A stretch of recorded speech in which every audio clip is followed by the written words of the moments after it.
أشهد أن لا إله إلا الله وحده لا شريك له وأشهد أن محمدا عبده ورسوله أما بعد فأعوذ بالله من الشيطان الرجيم بسم الله الرحمن الرحيم ألم تر كيف فعل ربك بأصحاب الفيل ألم يجعل كيدهم في تضليل وأرسل عليهم طيرا أبابيل ترميهم بحجارة من سجيل فجعلهم كعصف مأكول صدق اللہ العظیم۔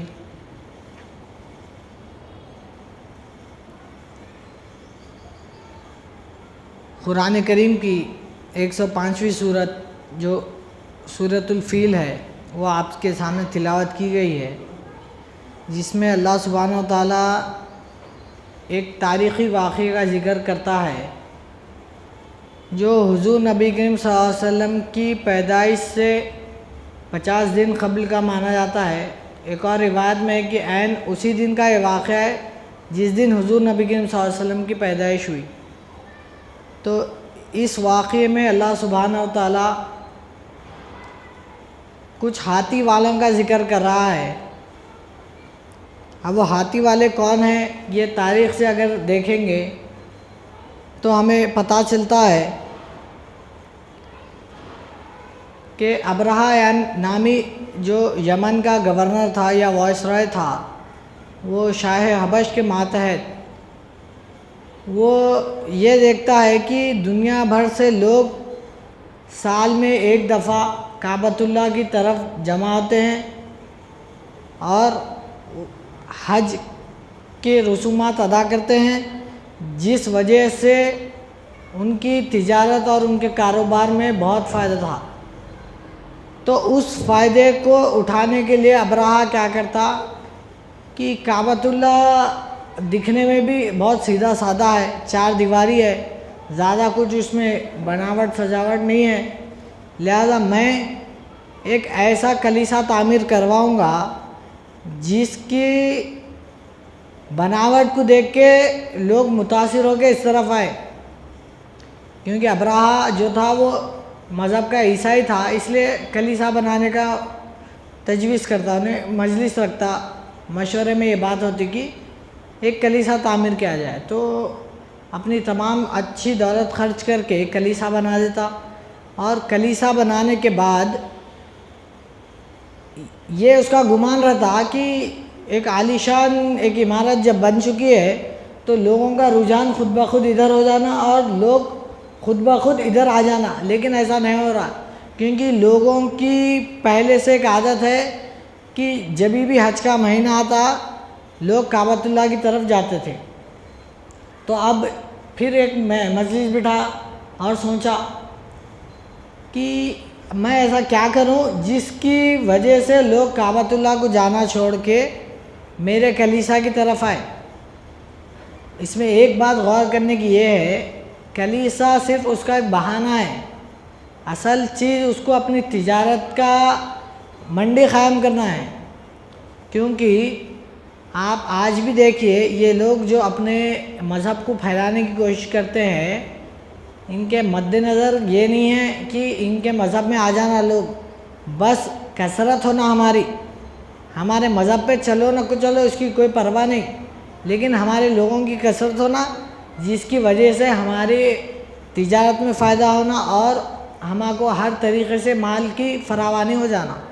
تو اب ابرہہ کیا کرا، اس کی مجلس میں یہ بات ہوئی کہ ہم کو کرنا یہ ہے کہ کعبۃ اللہ کو اگر ہم ڈھا دیں گے تو خود بخود لوگ جو ہے نا، اس کا آلٹرنیٹو کیا ہے، اب کعبۃ اللہ نہیں ہے تو اس کی جگہ کہاں جانا، وہ کلیسا کو جانا جو کہ یمن کے صنعا شہر میں تھا، وہاں جانا بول کے لوگ آتے بول کے انہیں گمان ہوا۔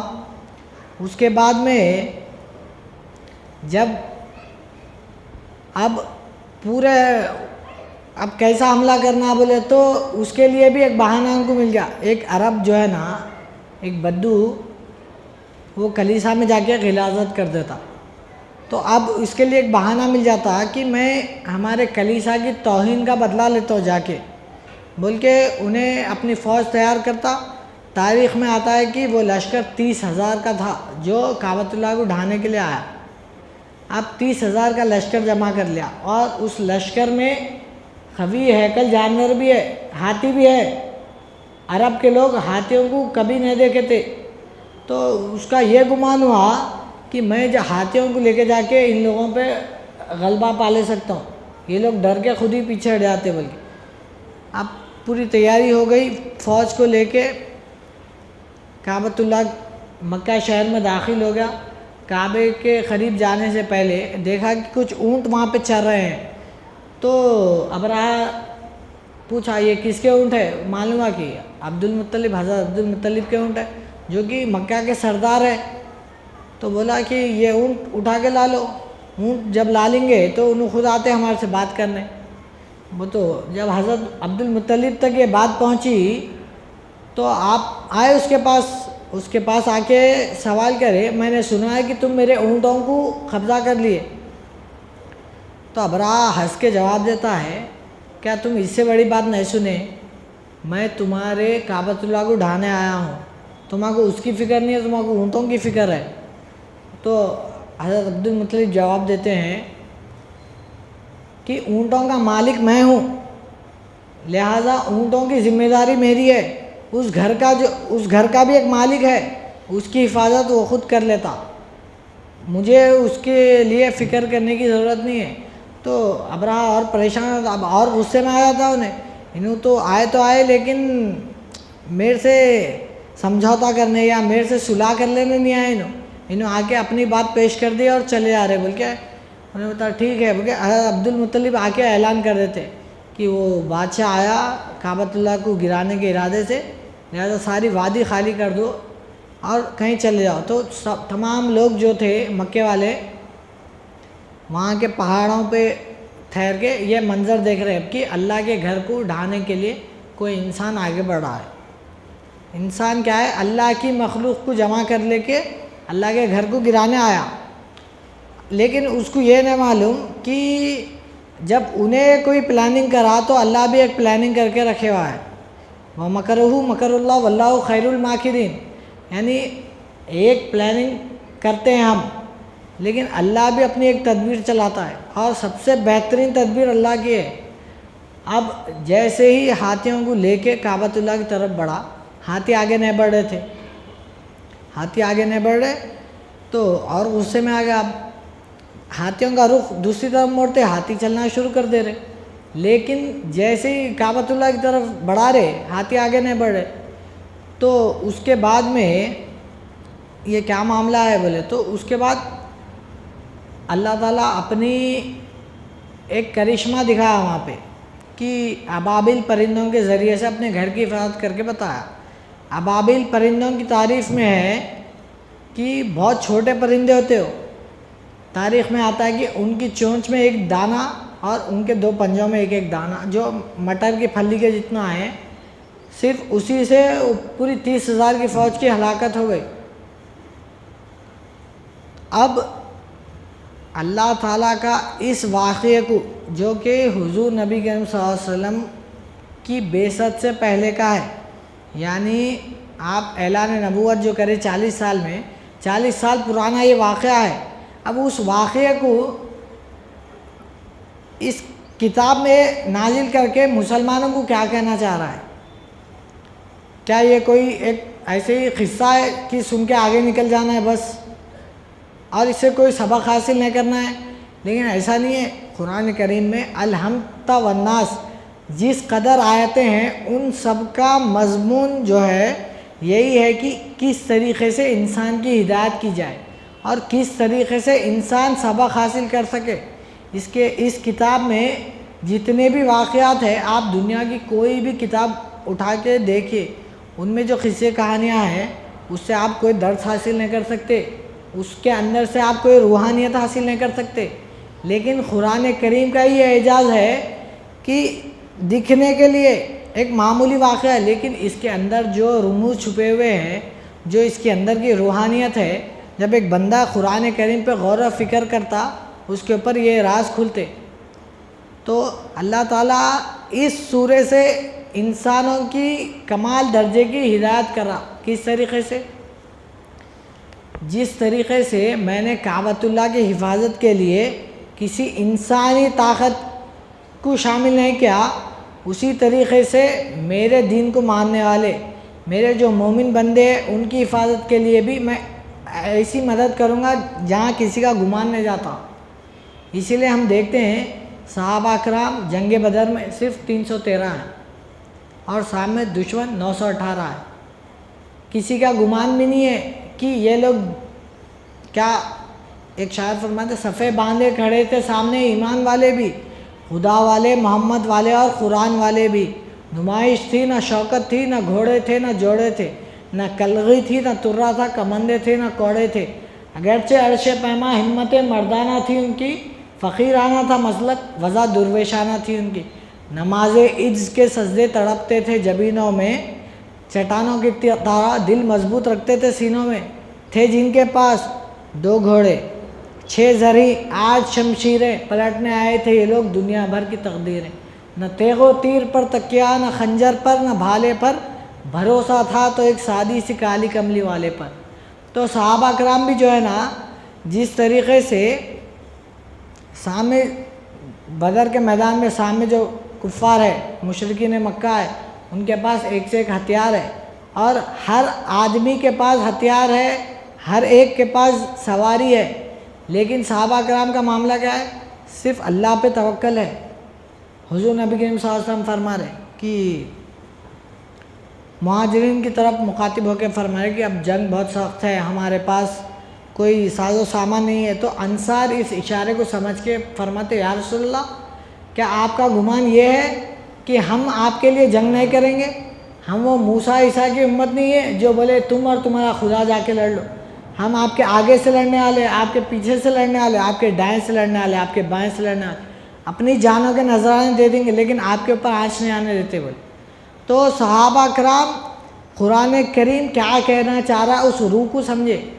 لیکن آج کیا ہو رہا، جس قدر قرآن کریم کی تلاوت ہو رہی صرف ثواب حاصل کرنے کے لیے.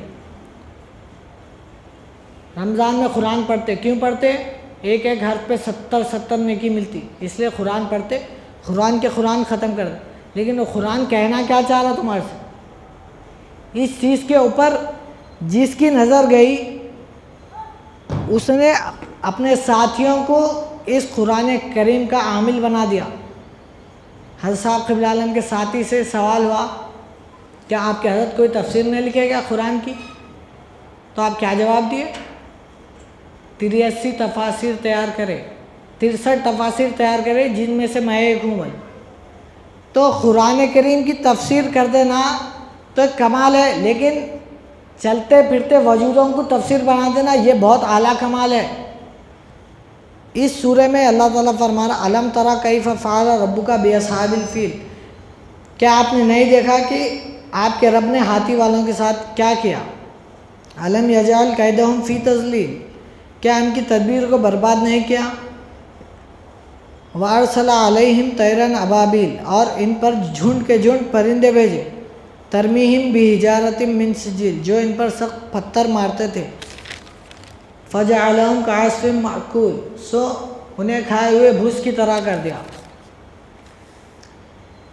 اب دیکھنے کے لیے یہ ایک بہت معمولی سا واقعہ ہے، لیکن اللہ تعالیٰ اس میں ارشاد فرما رہا ہے کہ اگر کوئی میرے دین کے مقابلے میں آئے، یہ واقعہ دین اسلام کے ظہور پذیر ہونے سے پہلے کا ہے، لیکن اس واقعے کو سامنے رکھ کے اللہ تعالیٰ فرما رہا اب جس طریقے سے میں نے کعبۃ اللہ کی حفاظت کی، ایک مومن بندہ جو کہ کعبۃ اللہ کو پیش کرنے کے لیے میدان میں نکلتا ہے، سب کو کعبۃ اللہ کی طرف جھکانے کے لیے میدان میں نکلتا ہے، اس کی حفاظت بھی میں اسی طریقے سے کروں گا جس طریقے سے میں نے کعبۃ اللہ کی حفاظت کی. اسی لیے ہم دیکھتے ہیں صحابہ کرام ایک دم قلیل تعداد میں تھے لیکن ہر جنگ میں فتح یاب ہوئے. کیوں؟ کیونکہ انہوں نے اس کعبۃ اللہ کی تبلیغ میں اپنی زندگی لگا دی. اللہ تعالیٰ کی دین کی تبلیغ کے لیے اپنی زندگیاں وقف کر دی۔ آپ کے پاس جو ہے نا ایسا نہیں تھا کہ صحابہ کرام کچھ بھی معاملہ نہیں ہے، مسلمان ہو گئے تو بہت تنخواہ مل رہی، مسلمان ہو گئے تو عالیشان گھر مل رہے، مسلمان ہو گئے تو کہیں پہ جو ہے نا نوکری مل رہا ہے، ایسا معاملہ نہیں تھا۔ سب کچھ چھوڑ کے آنا پڑا تھا مسلمان ہونا بولے تو۔ حضرت مصعب بن عمیر رضی اللہ تعالیٰ عنہ کا واقعہ ہے، آپ جب مسلمان ہوئے اس سے پہلے، مسلمان ہونے سے پہلے آپ کے پاس اتنا مال و دولت تھا کہ آپ عطر اس قسم کا لگاتے تھے، جس گلی سے گزرے معلوم ہوا تھا یہاں سے مصعب بن عمیر گزرے ہیں۔ تو لیکن اسلام قبول کرنے کے بعد آپ کے والدہ کیا کرے، یہ جتنی بھی دولت ہے وہ مصعب کی ہے جو کہ اسلام قبول نہیں کرا۔ اب تم اسلام قبول کر چکے ہو، یہ ساری دولت یہاں رکھ کے چلے آؤ۔ ساری دولت قربان کر دیے، اپنے دل میں مال کی محبت نہیں رکھے۔ اسی وجہ سے جب آپ جنگ میں شہید ہوئے، آپ کے لیے جنت سے فرشتے آ رہے، حضور نبی کریم صلی اللہ علیہ وسلم فرما رہے اس نوجوان کے اوپر رشک آتا ہے کہ کس طریقے سے ایک عالی شان زندگی گزار سکتے تھے، لیکن اس سب کو چھوڑا صرف اللہ کی رضا کے لیے۔ اب اگر ہم اللہ کی رضا کے لیے اپنی پیاری چیز کی قربانی نہیں دیے تو اللہ کی رضا حاصل نہیں کر سکتے۔ لن تنالوا البر حتی تنفقوا مما تحبون، یعنی تم اس وقت تک نیکی کو نہیں پہنچ سکتے جب تک اپنی پیاری سے پیاری چیز اللہ کی راہ میں قربان نہیں کرتے۔ تو پیاری سے پیاری چیز کیا ہے ایک انسان کے لیے؟ انسان جب جوان رہتا، پیسے کماتا، اس کے لیے دولت سب سے پیاری رہتی۔ ارے کما تو اب یہ لے لیتا ہوں، وہ کرتا ہوں، ایسا کرتا ہوں، وہ کرتا ہوں، فضول خرچی بھی کرتا۔ اور پھر اس کے بعد اگر شادی ہو گئی تو بیوی اس کے لیے سب سے قیمتی ہو جاتی، بیوی کے لیے جیتا۔ اس کے بعد اگر بچے ہو گئے تو وہ محبت بچوں میں چل جاتی، بچوں کے لیے جیتا۔ اور اس کے بعد کیا بتاؤ، ارے بھائی میں تھوڑا سا بچوں کو جو ہے قابل بنا دیا، پھر تسبیح لے کے مسجد میں پڑھ جاتا ہوں، یہ کر کے میں اللہ کی رضا حاصل کر لیتا ہوں سوچتے۔ لیکن اللہ ان سب چیزوں سے راضی ہونے والا نہیں ہے۔ یہ سب چیزیں رکھتے ہوئے قربان کر کے اللہ کی طرف ہے تو اللہ جب راضی ہوتا ہو۔ بھائی آپ دیکھیے کسی بھی ملٹری میں اگر کوئی فوجی ہے، انہیں سرحد پہ نہیں جا رہا اور موقع دیکھتے تلاش کرتے ہوئے صرف گھر گھس جاتے جا رہا، کوئی فوج اس کو پسند نہیں کرتی۔ تو جب اللہ کی فوج میں ہم شامل ہو رہے تو ہمارے لیے بھی یہی سوچنا چاہیے کہ ہم کب اپنی جان کے نذرانے پیش کر دینا۔ تو بچا بچا کے نرکی سے تیرا آئینہ یہ آئینہ، جو شکستہ ہو تو عزیز تر نگاہ آئینہ ساز میں، اپنی جان کی قربانی پیش نہ کرے تو زندگی جینے کا مقصد نہیں۔ حضرت خالد بن ولید رضی اللہ تعالیٰ عنہ جب آخری آپ بستر مرگ پہ ہوتے ہیں تو فرماتے ہیں کہ میری بہت تمنا تھی کہ میں شہادت کا جام نوش کروں، لیکن مجھے افسوس ہے کہ میں بستر پہ اپنی جان دے رہا ہوں۔ تو آپ کے اطراف جو صحابہ کرام جمع ہوتے ہیں وہ تسلی دیتے ہیں کہ اے خالد، آپ کو حضور نبی کریم صلی اللہ علیہ وسلم نے سیف اللہ کا خطاب دیا، اللہ کی تلوار، تو اللہ کی تلوار کبھی کسی کے سامنے شکست نہیں کھا سکتی۔ تو اس طریقے سے لیکن آپ کے اندر جذبہ شہادت ہے۔ کیا معلوم، علامہ اقبال فرماتے ہیں کہ لا کر برہمنوں کو سیاست کے پینچ میں، زناریوں کو دیر کوہن سے نکال دو، وہ فاقہ کش کے موت سے ڈرتا نہیں ذرا، روح محمد اس کے بدن سے نکال دو۔ حضور نبی کریم صلی اللہ علیہ وسلم کا عشق اگر نکال دیا نا، آج مسلمان کچھ بھی نہیں ہے۔ اگر حضور نبی کریم صلی اللہ علیہ وسلم کے عشق میں دیوانہ ہوا تو ہی اللہ سے کچھ مرتبہ حاصل کر سکتا، نہیں تو یہ فانی دنیا میں خود فنا ہو جاتا۔ اگر اللہ کی ذات میں فنا ہونے کی فکر نہیں کرا، حضور نبی کریم صلی اللہ علیہ وسلم کے بتائے ہوئے طریقے پہ چلنے کی کوشش نہیں کرا، اس فانی دنیا کے ساتھ فنا ہو جاتا۔ اس لیے ہمیں کو باقی رہنا ہے تو ہم اللہ کے چہرے میں ہو کے رہے تو باقی رہتے۔ اللہ کا چہرہ لوگوں کو نظر آنا، حضور نبی کریم صلی اللہ علیہ وسلم کی حدیث ہے، تم میں بہترین وہ ہے جن کو دیکھنے سے اللہ یاد آ جائے۔ لوگ اس کا عام ایک دم معمولی مطلب لے کیا کوئی بلا آئیے بھائی نماز کو آئیے، تو ارے اللہ کی یاد دلا رہے ہیں۔ حضور نبی کریم صلی اللہ علیہ وسلم فرمائے تم میں بہترین وہ ہے جن کو دیکھنے سے اللہ ہے، انہوں اللہ کی یاد کرا رہے، انہوں بہترین ہے۔ ارے چلیے بھائی جماعت آئی ہوئی ہے، مسجد میں آئیے، کچھ سنیے، اس کو بہترین کام سمجھے ہوئے، لیکن اپنے وجود سے اللہ کے ہونے کا احساس کرانا لوگوں کو وہ کمال ہے کہ آپ جب اگر میدان میں نہیں نکلیں گے تو اللہ کے ہونے کا احساس بھی نہیں ہوتا۔ حضرت صاحب کلام فرماتے ہیں معجزے سے ہی مخالف کی کمر ٹوٹتی ہے، وہ دکھاتا ہے کرامت، ذرا جاؤ گھس کر، ڈرنے والے جو ہیں وہ معجزہ کھو دیتے ہیں، ان کا غلبہ نہیں ہوتا کبھی شیطانوں پر۔ تو اگر آپ ہمت کر کے آگے نہ بڑھے اللہ تعالیٰ معجزہ بھی نہیں بتاتا۔ بھائی معجزے کس کے لیے رہتے؟ جو میدان میں آگے نکلے۔ گھر میں بیٹھنے والوں کے لیے کیا معجزے؟ اگر ابھی بھی آپ فیض عوض کے دور کے معجزوں کی تلاش میں ہیں تو آپ غافل ہیں۔ آپ شہادت کے دور کے سب سے عالی شان دربار میں آنے کے بعد بھی اگر فیض عوض کی کرامت کو سب سے بڑی کرامت مانتے ہیں تو آپ افسوس کے مقام پہ ہیں، کیونکہ حضرت صاحب قبلہ عالم آ کے کیا فرمائے کہ اب ولی بننے کا تبلیغ ہے ایک ہی ذریعہ، یہ نہیں ہے کہ اپنے مرید بنا لیے اور جو ہے نا بیٹھ گئے بڑے پیر صاحب بن کے، ان کے اوپر جو ہے نا کچھ قرآن کی تفسیر نہیں کر رہے، ان کو کچھ قرآن سے درس نہیں دے رہے، ان کو صرف جو ہے نا ایسی باتیں کر رہے جو ان کا دماغ سمجھ نہیں سکتا، اس میں ان کو الجھا دیے۔ اس لیے علامہ اقبال کیا فرماتے؟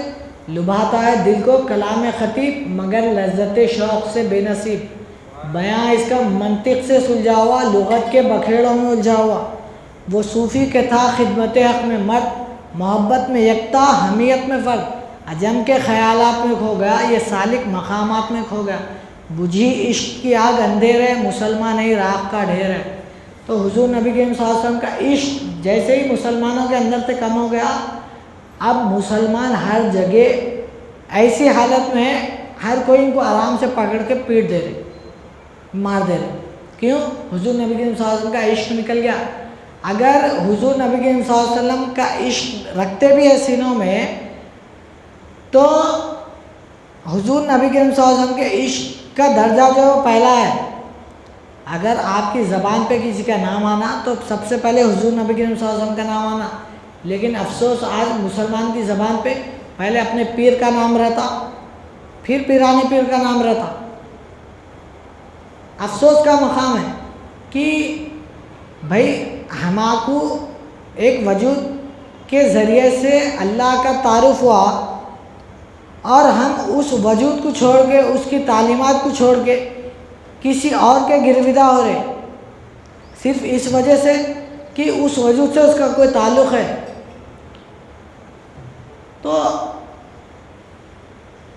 یہ کوئی مطلب حضرت صاحب قبلہ عالم کا اس خانقاہ کی بنیاد رکھنے کا مقصد یہی ہے کہ حضور نبی کریم صلی اللہ علیہ وسلم کے تعارف کو ہندوستان کے چپے چپے میں پہنچا دینا۔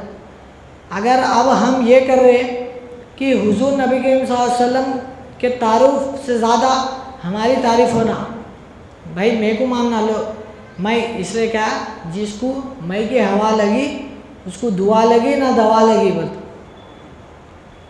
میں حضور نبی کریم صلی اللہ علیہ وسلم کو پیش کرنا نہیں چاہ رہا ہوں، میں حضرت صاحب قبلہ عالم کو پیش کرنا چاہ رہا ہوں، میں اپنے آپ کو پیش کرنا چاہ رہا ہوں، تو اللہ تعالیٰ کیا ڈھیل دیتے رہتا، جس طریقے سے ابرہہ کو بھی ڈھیل دیا، اس کے ہاتھی جو ہے نا کعبۃ اللہ کی طرف بڑھے نہیں جب تک بھی نہیں سمجھا۔ اس سے پہلے بھی ایک تبا نبی آئے تھے کعبۃ اللہ کو ڈھانے کے ارادے سے، لیکن ان کو ایک بیماری لگ گئی جس کی وجہ سے انہوں غور کرے یہ بیماری کیوں آئی، تو ان کو معلوم ہو گیا کعبۃ اللہ کو ڈھانے کا جو ارادہ ہے وہ ایک دم غلط ہے، اس وجہ سے وہ بیماری آئی، اس لیے اپنے ارادے کو تبدیل کر دیے، نہیں میں کعبۃ اللہ کو نہیں ڈھاتا ہوں، تو صحت یاب ہو گئے۔ تو اللہ تعالیٰ آخری موقع تک آپ کو سدھرنے کا موقع دیتا، لیکن آپ جبھی بھی اگر نہیں سدھرے تو اللہ کی شکل ان بطش لربی لشدید، یعنی اللہ کی جو پکڑ ہے سب سے شدید ہے. ہم کیا گمان کرتے معلوم؟ ہم آسانی سے بچ جاتے. اس لیے قرآن کریم میں اللہ تعالیٰ کیا فرما، کیا تم گمان کرتے ہو تم یوں ہی جنت میں چلے جاؤ گے؟ ہر کسی کا گمان یہی ہے. آپ کسی بھی بڑے سے بڑے مشائخ کے پاس جائیے، انہوں کیا کرتے اپنے مریدوں سے نماز چھڑا دیتے، روزے چھڑا دیتے، عبادتیں چھوڑا. کیا خالی پیر کو دیکھنا ہی عبادت ہے، میرے کو دیکھ لینا بس. تو بھائی اپنے طرف متوجہ کرانا کسی کو یہ کمال نہیں ہے. اس وجود کو لے کے حضور نبی کے صلی اللہ علیہ وسلم تک رسائی کرانا. اور وہ جو طبا نبی کا واقعہ ہے اس میں آپ کو معلوم ہوا کہ حضور نبی کے اس بستی میں آخری نبی کی ولادت ہونے والی ہے. تو آپ جو ہے نا اپنا ارادہ تبدیل کر دیے اور کعبۃ اللہ کی ایک حد تک کچھ مرمت بھی کرے. تو اس سورہ میں اللہ تعالیٰ یہی فرما رہا ہے کہ تم سوائے میرے کسی اور کے ذریعے سے کچھ فائدہ حاصل ہی نہیں کر سکتے. تم اگر یہ گمان کر رہے بھائی اب دو جنے جا رہے ہیں تو اس کا بھروسہ ہے کہ کچھ بھی اگر راستے میں ہوا تو انہیں وہ کر رہا، اس کا بھروسہ کچھ بھی راستے میں ہوا تو انہیں ہے. لیکن بھروسہ ہم سب کا اللہ پہ ہونا چاہیے. صرف اگر ہم اللہ کی ذات کو چھوڑ کے کسی اور سے کسی طریقے کے فائدے کی توقع کرے تو ہم شرک کر رہے. اللہ تعالیٰ فرماتا ہے کہ میں ہر گناہ بندے کا معاف کرنے تیار ہوں، چاہے سمندر کے پانی کے خطروں کے تک گناہ کر لے کوئی، میں معاف کرنے کے لیے تیار ہوں. لیکن شرک کا گناہ برداشت نہیں ہے، شرک کی معافی نہیں ہے.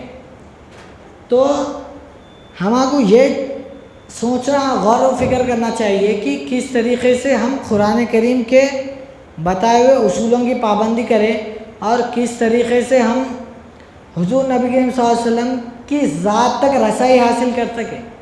اس کے لیے اللہ تعالیٰ قرآن کریم میں فرماتا لقد کان لکم فی رسول اللہ اسوۃ حسنہ.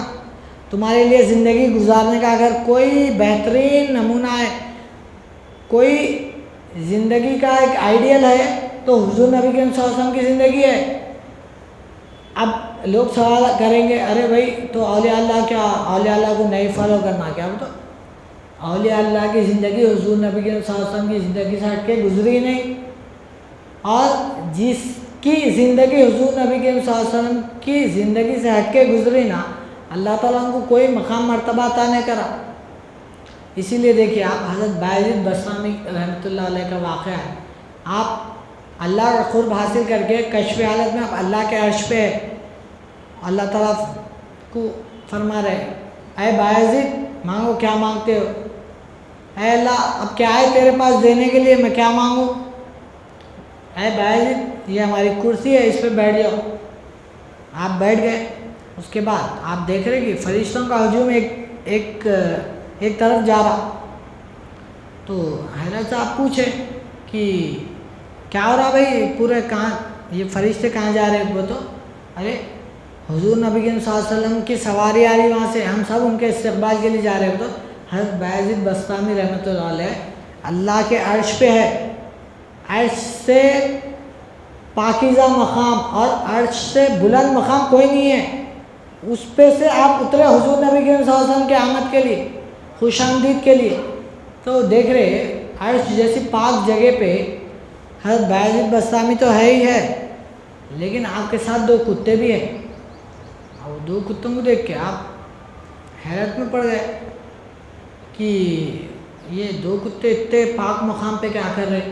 بلکہ پوچھے حضور نبی کریم صلی اللہ علیہ وسلم سے ہی سوال کرے یا رسول اللہ اس پاک مقام پہ یہ دو جانور کتے کیا کر رہے ہیں؟ تو اے بایزید یہ بھی تمہاری طرح عبادت گزار تھے، ان کو بھی اللہ تعالیٰ نے یہ موقع دیا کہ اللہ کے مقام پہ بیٹھ جائیں، اور یہ اللہ کے مقام پہ بیٹھے بھی.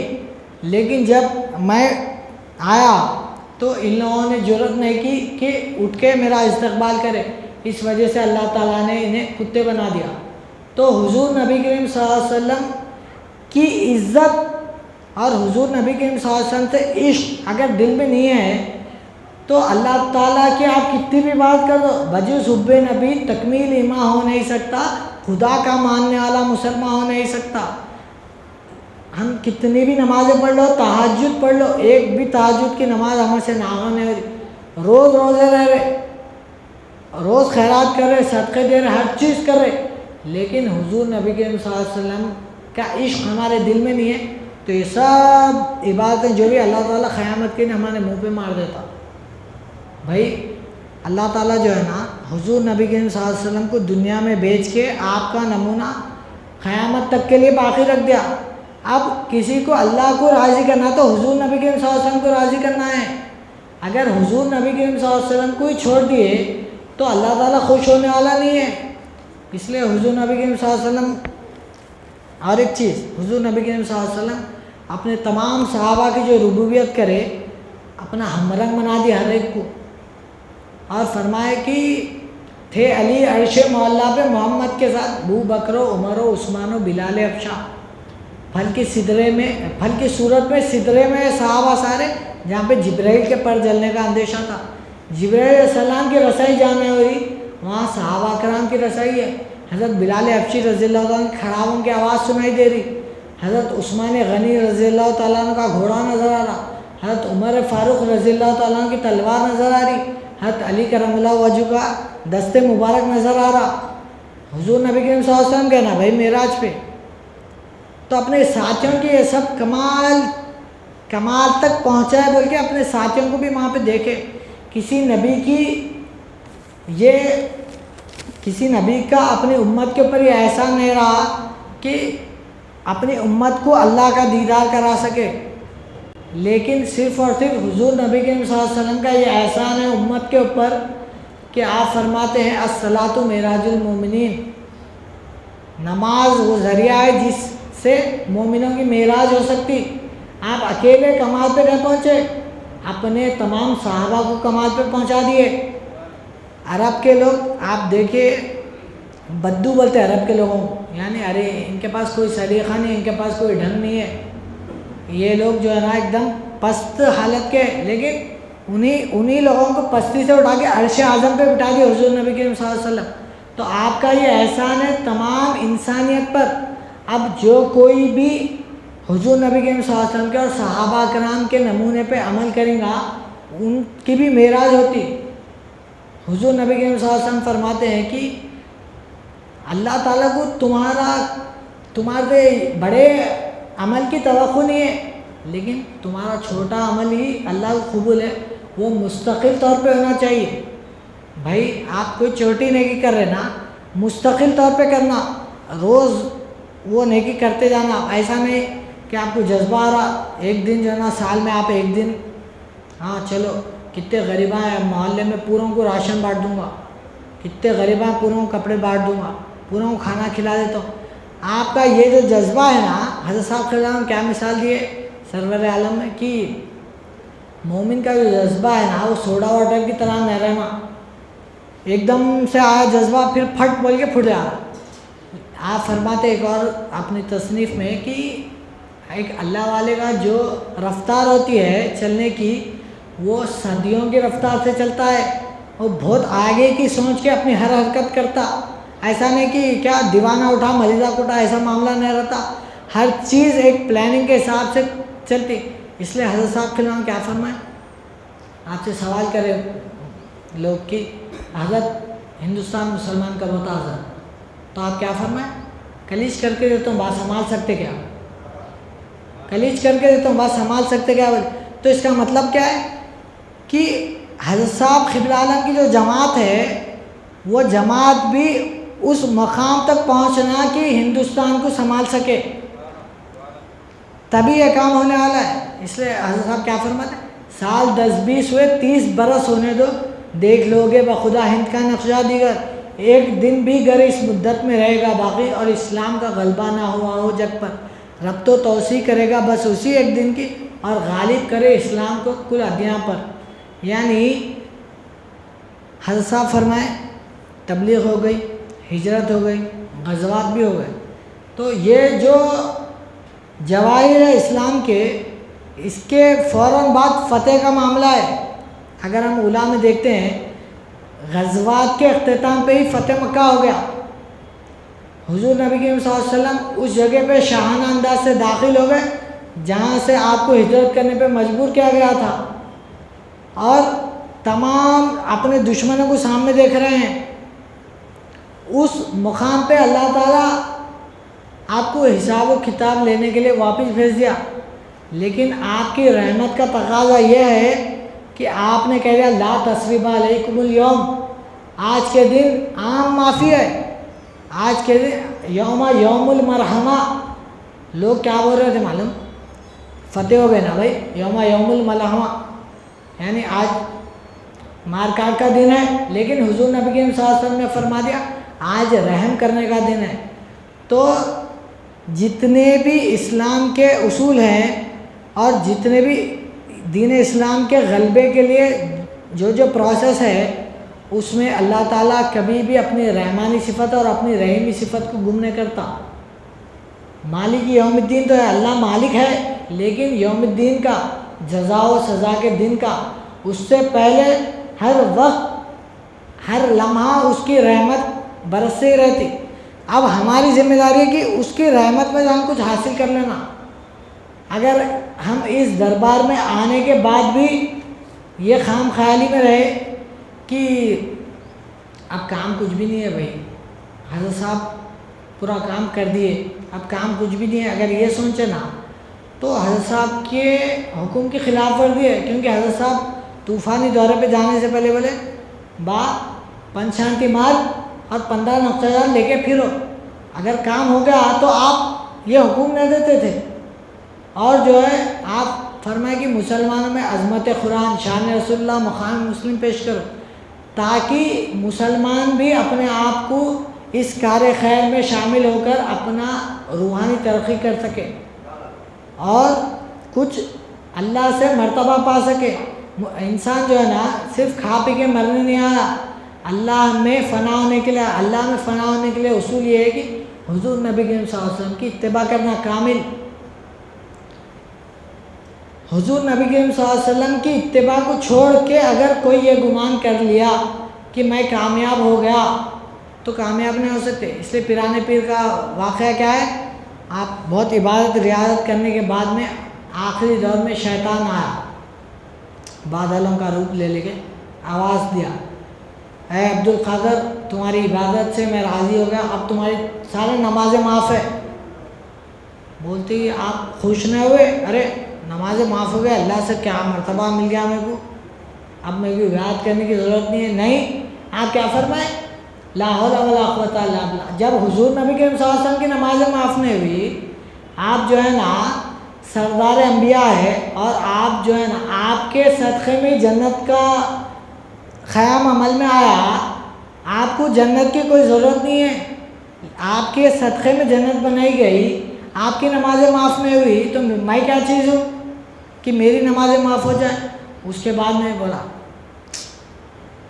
عبد القادر تمہارے علم نے تمہیں بچا لیا، ورنہ آج تم میرے جھانسے میں آ گئے تھے. تو پھر آپ پڑھتے لا حول ولا قوت الا باللہ. یہ میرا علم نہ تھا جو میرے کو بچا، یہ سراسر اللہ کا فضل تھا جو میرے کو بچا لیا. تو ہم چاہے جتنی بھی کوشش کر لو، اگر ہم یہ گمان کریں کہ میں کچھ کرا، وہیں پہ ہم جا کے اسفل السافلین میں چلے آتے، ویل کے گڑھے میں چلے آتے. حضرت صاحب فی العالم بھی کیا فرمائیں، آپ کو جب کوئی بولے کہ حضرت آپ تبلیغ کر دیے، ہجرت کر دیے، غزہ، تبلیغ میں کرا کیا باپ، واپس لو اپنے الفاظ واپس لو بولے. تو اس کا مطلب کیا ہے کہ جب انسان اللہ میں فنا ہو جاتا نا، اپنے آپ کو باقی نہیں رکھتا، سامنے دیکھنے والوں کو دیکھنے کے لیے خاک کا پتلا نظر آتا، لیکن اس کے اندر سے اللہ کی روح نظر آتی. اور کیا حضرت صاحب فی الحال کیا فرماتے ہیں، غیر موصوف ہوں موصوف نظر آتا ہوں، اس کے خاص وجہ کے مہرباں ہوں میں. اور کیا فرماتے ہیں آپ کی اہل دل دیکھتے ہیں غیروں سے پناہوں میں. حضرت صاحب فی العالم کا وجود سامنے موجود ہے، لیکن جن کے اندر یہ نظر پیدا ہوئی حضرت صاحب قبلہ عالم کی فیض صحبت سے کہ حضرت صاحب قبلہ عالم کو دیکھ سکے، انہی لوگوں نے دیکھا. آپ کے پاس جو ہے نا آپ کے کام سے متاثر ہو کے کام کرنے بھی آئے لو، لیکن کیا بولے حضرت آپ کا کام تو بہت اچھا ہے لیکن آپ کے عقیدے صحیح نہیں ہے. تو حضرت صاحب خلوہ ہم کیا فرمائیں، ٹھیک ہے باپ کام اچھا ہے نا، تم کام کا ساتھ دو، عقیدے کو چھوڑو. چلے گئے ہم.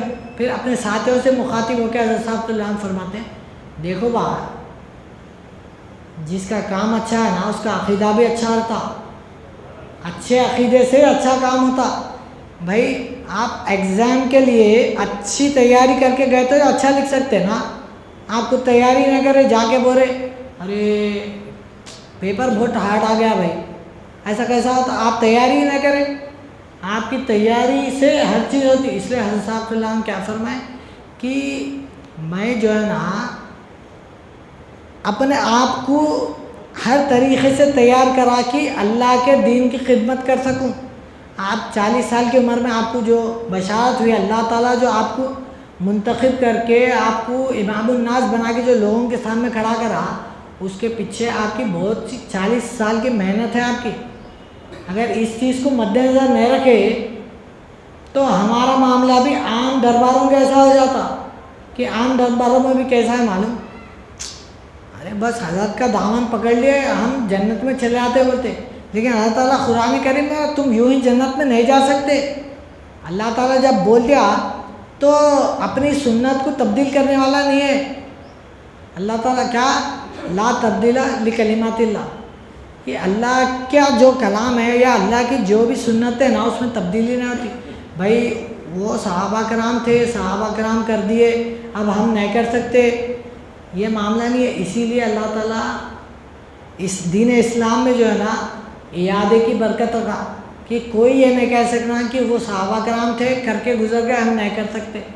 بھائی صحابہ کرام کا مقام اعلیٰ و بالا ہے، اس مقام تک کوئی خلل نہ رکھ سکتا اس مقام پہ، لیکن برابر ان کے اتنی محنت کرنا ہے سب کو. بغیر محنت کے آپ صرف یہ بول کے نہیں بچ سکتے کہ وہ صحابہ کرام تھے ہم کچھ نہیں کر سکتے بول کے. ہم آپ کو اپنا 100% دیتے ہوئے ہم صحابہ کی جگہ نہیں لے سکتے بھائی، بول کے یہ پیش کرنا ہے دنیا کے سامنے. اپنا 100% دینے کے بعد تبھی اللہ تعالیٰ ہمارے تمام اعمال کو قبول کرنے والا ہے. علامہ اقبال کیا فرماتے ہیں، تو نے پوچھی ہے امامت کی حقیقت مجھ سے، حق تجھے میری طرح صاحب اسرار کرے. ہے وہی تیرے زمانے کا امام برحق جو تجھے حاضر و موجود سے بیزار کرے. دے کے احساس زیاں تیرا لہو گرما دے، فقر کی سان چڑھا کے تجھے تلوار کرے. موت کے آئینے میں تجھ کو دکھا کر رخ دو، زندگی تیرے لیے اور بھی دشوار کرے. فتنہ ملت بیضا ہے امامت اس کی جو مسلمان کو سلاطین کا پرستار کرے. کھلے طور پہ آپ علامہ اقبال بول رہے جو مسلمانوں کو جو ہے نا کسی حکمران کا، کسی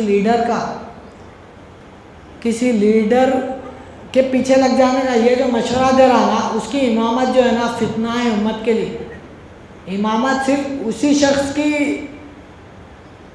قابل قبول ہے اور اسی کی اقتدا کی جا سکتی ہے جو ہمارے کو انسان کی غلامی سے چھڑا کے اللہ کی غلامی میں لگا دے.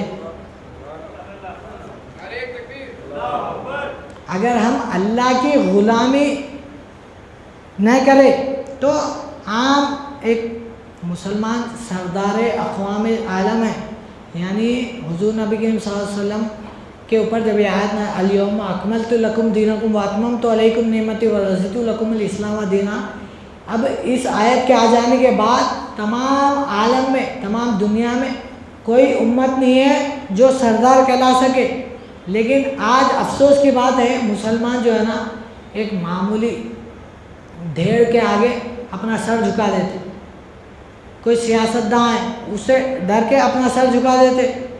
کوئی بہت بڑا جو ہے نا سوشل ورکر ہے اس سے دب جاتے. جبکہ اسلام آیا تمہارے کو عروج پہ لے کے جانے کے لیے، تمہارے کو سردار بنانے کے لیے. ان سب کی دیکھ بھال کرنا تمہاری ذمہ داری ہے، لیکن تم ان کے زیر سایہ ہو جا رہے. یہ سب سے بڑا افسوس ہے اور سب سے بڑا زوال ہے.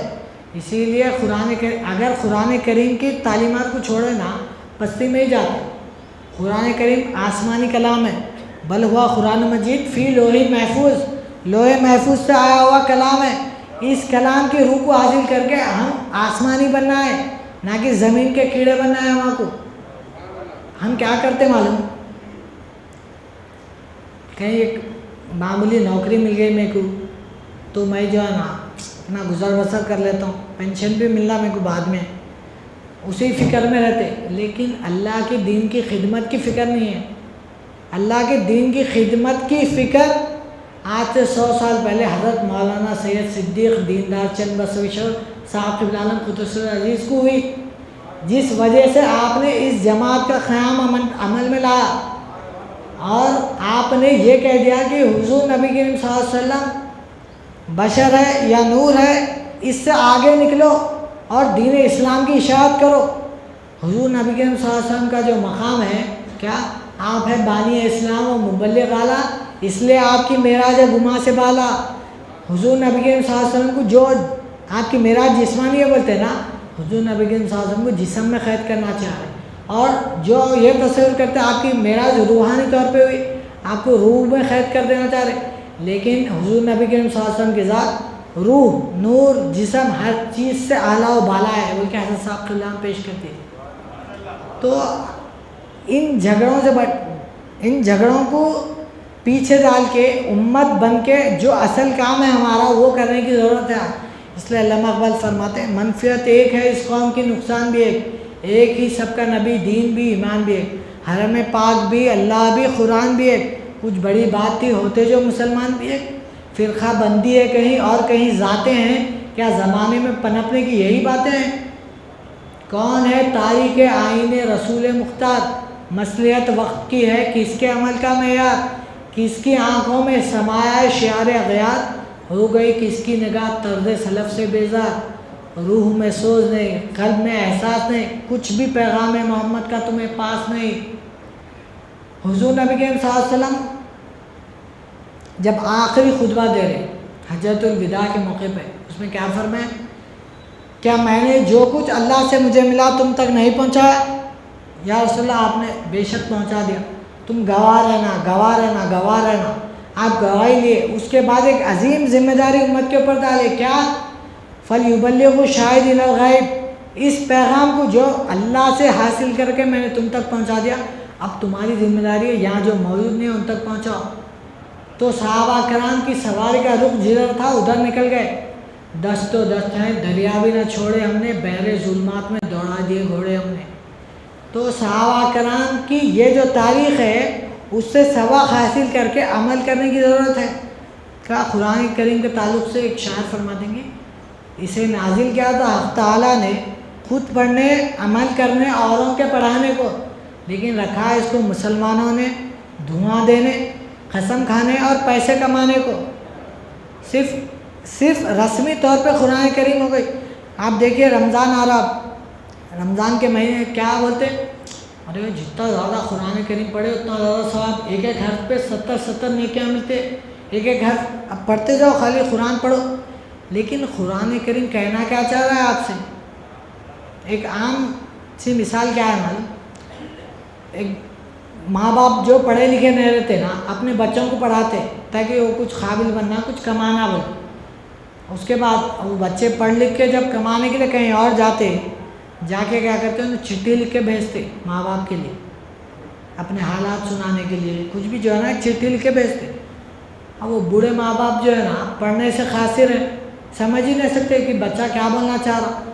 تو اس چٹھی کو لے کے پورے گاؤں میں پھرتے، کون ہے ہم کو چٹھی میں کیا لکھے ہوا ہے سمجھا سکتا کیا بول. تو قرآن کریم بھی ہمارے سے کیا کہنا چاہ رہا، کم سے کم ان ان پڑھ ماں باپ کی جستجو جو ہے اتنی تو ہماری جستجو رہنا کہ قرآن کریم ہم سے کیا کہنا چاہ رہا ہو، اس سے سبق حاصل کرنے کی ہماری کوشش ہے نا.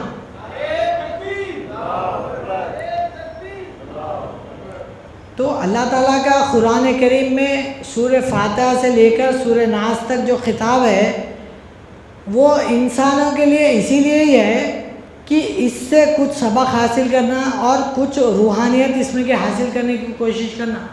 اگر قرآن کریم کے عظیم پیغام کو ہم نہیں سمجھے تو ہمارا بھی معاملہ کاشف معقول ہو جاتا، یعنی ہم بھی کھائے ہوئے بھوس کی طرح ہو جاتے.